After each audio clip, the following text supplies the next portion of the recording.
Hi, I'm Susan Krasinski, and today I am going to demonstrate how to add a binding to a mini art quilt or an ornament.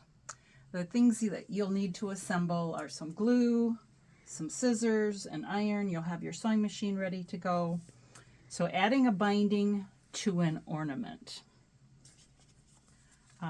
These are our end goals. So here are some mini ornaments, mini art quilts. And they have some nice tight little bindings on them. Turning corners can be a little tricky, so I'm trying to take the guesswork out of it. I'll post this video on my website, Quilting Fabrics in Time. So the first thing that you need to do is to make the loop, get the loop ready for the top of the ornament. And I like Roxanne's glue based it because it has a real fine glue tip, and I can put the glue on something with a lot of precision. Holding the two pieces together can be a little tricky, and I didn't want to wait until it was dry to get going, so I found that if I took the tip of the iron and just heat set it with the tip of the iron, it got ready a lot faster. You're going to attach it to the top of the ornament with like a tack on your sewing machine. And I found that if you set the needle before you start to do the tack, it is a lot more efficient. So I'll get this under here. I'll set my needle down in before I drop the pressure foot. And get ready to zigzag. Here we go. I'll just hold it in place. Now I've made a nice little tack. I'll snip my threads because I don't want to deal with them later. I'm ready with the top of the ornament, and that'll be connected for later on. Let's do the binding. I have added Wonder Under iron-on adhesive to the back of this, and this is what makes this so genius. The first step is to take the one end of the strip and without touching the rest, just tippy-tip, fold over a scant 1/4 of an inch, more like 1/8 of an inch if you can, fold the edge over. Let's go ahead and do the chickadee. She's a sweet one. You line up the top edge of the binding with the very top edge of the ornament, and I am going to track along a scant 1/4 inch, which happens to be the inside of my open toe foot, going backwards and then forward. So I'm going to back up to still have that zigzag stitch on, and so that's going to get me in trouble. There we go. Now I'm in the center. That's good. There we go. Now I'm backing up. Now I want to go forward, and I might have to pick up my foot once in a while in order to get over that hump that's right at the beginning.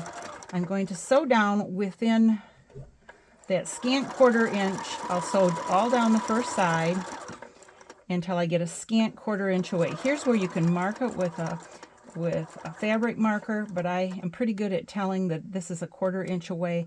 I'm going to take one more stitch, pivot, lift my foot, and I have to lift the needle right out of the sewing machine.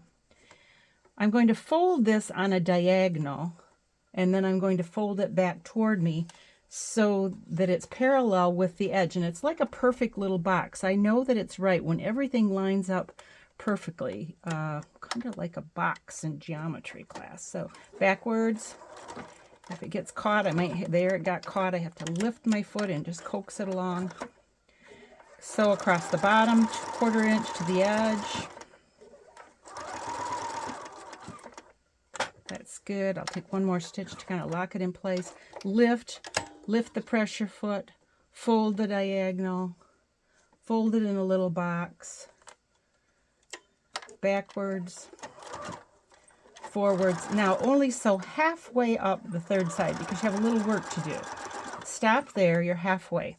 The first side needs to be finger pressed. I'm going to get rid of those extra threads so I don't have to deal with them later.